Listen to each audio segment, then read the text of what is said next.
Hey friends, in this video I am going to be doing some more blood sugar tests using my NutriSense CGM. It has been so fascinating to be testing out new and different things that I haven't eaten for a long time and see the drastic differences different kinds of carbs have on my blood sugar. So I did a what I eat in a day video a while back, and I had a meal of steak with some air fried Brussels sprouts and some caramelized onions, or like sauteed onions. And I saw a jump in my blood sugar. I was not expecting that because typically I don't have an issue with onions. And I just didn't think that Brussels sprouts would have any kind of a negative impact on my blood sugar. So that was really surprising, especially because I've been trying other things, testing out other things, and having a good response to things like beans and even like a small banana with my protein yogurt in the morning. Virtually no blood sugar response.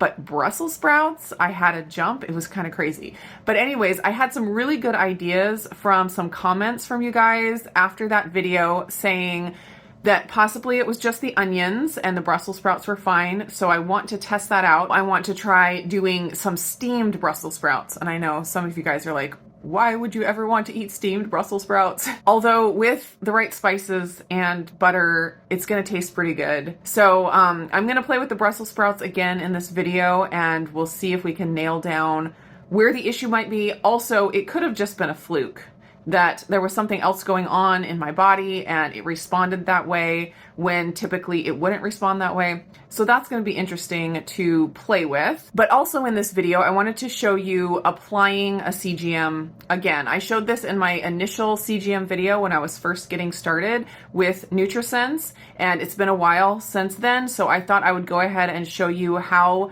I apply my CGM, how effortless and easy it is. So there are a lot of ways to get CGMs these days. Probably the most common and the cheapest, if you can do it, is to have your doctor prescribe them.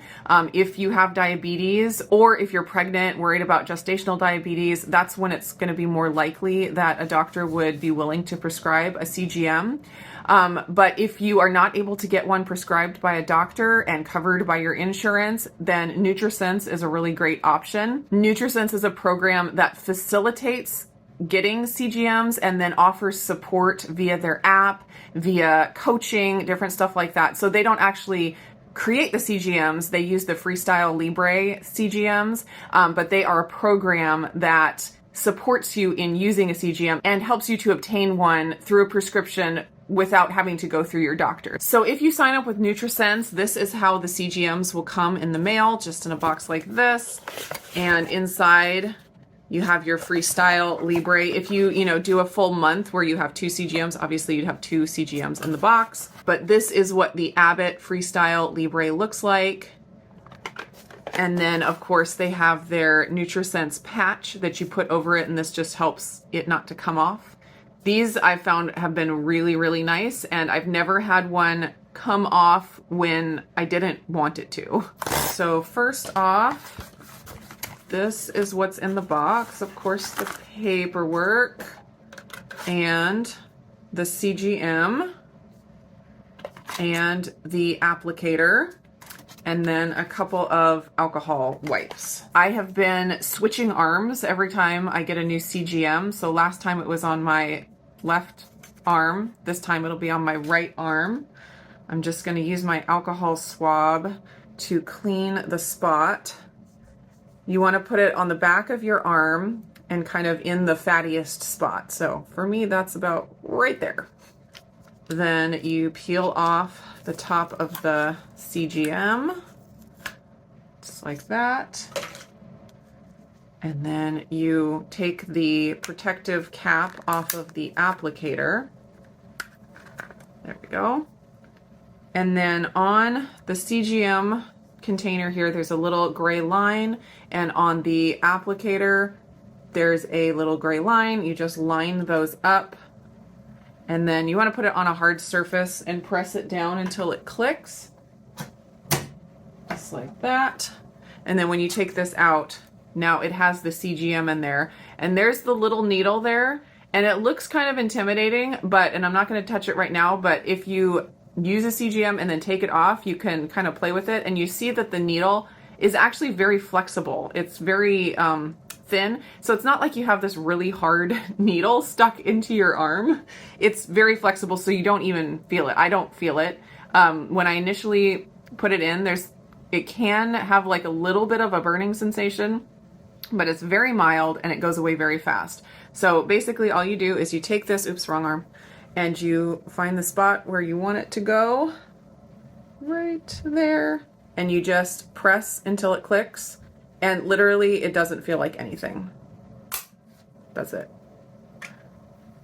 And there's the CGM. Now for the patch, you just peel off all the outside pieces, leaving the middle piece. And then usually I do this in the mirror, but I have a camera here, so I'll try to make it work. So I just line up the circle on the patch with the CGM, like that, and then press everything down.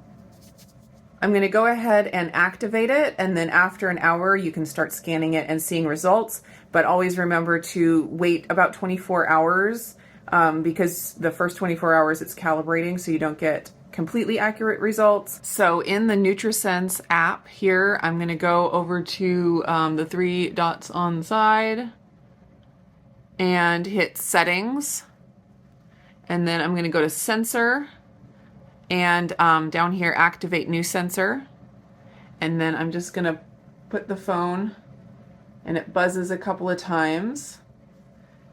And great job, we got it. You can start scanning in 1 hour, and then make sure you scan every 8 hours for the next 14 days in order to get all of the info. If you go longer than 8 hours, you'll start losing some info and have some little gaps there. So I am all set. Hey, stay down, Izzy. Here we go. All right.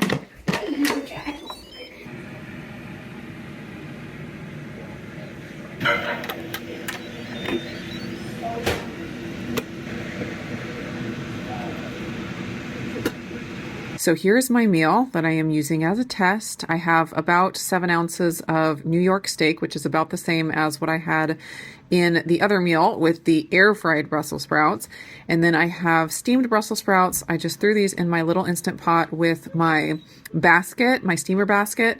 Ended up steaming them for 2 minutes and then did a quick pressure release, and that was enough to get them to be fork tender. And then I added about a tablespoon of butter and some smoked salt on top of that. I am going to dig in and we will see what my blood sugar does over the next 2 hours. Just opening up my NutriSense app, and I am going to add my meal right now before I start eating. So I just hit the plus button and then meal. I'm going to take a picture.